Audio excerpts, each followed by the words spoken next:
plus 5 plus 5 plus 5 plus 5 equal to 25. Now I have arranged it as 5 rows and 5 columns.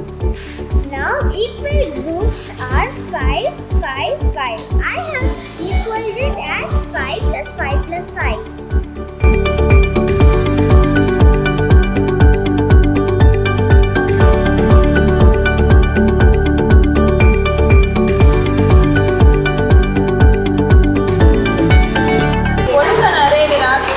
It's like a row or a column.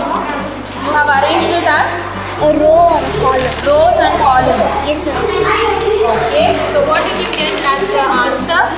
I got 25. And do you know what we call that answer as? product.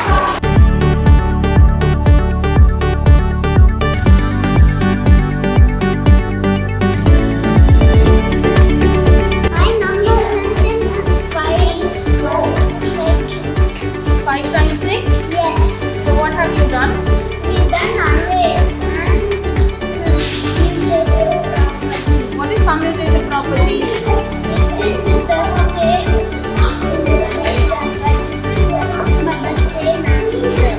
The answer remains the same. Yes. And what happens to the numbers here? If we put 5 times 6, it will become 6 times 5. So what will be my answer? 30. 30. What is this? What array is this? 6 times 5. 6 times 5. So how many rows? 6 rows. 6 rows. And how many columns? 5. So if it is 6 times 5, what will be my answer?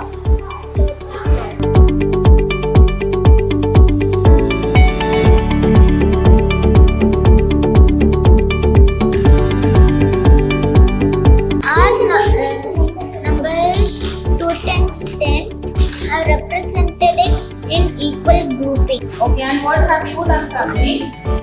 I have done commutative property, What do you mean by commutative property? making it 10 times 2. So will the answer change? No. So what is going to be your answer? 20. 2 times 10 is? 20. And you have shown me 10 times 2. Yes? So 10 times 2 is also 20? Yes.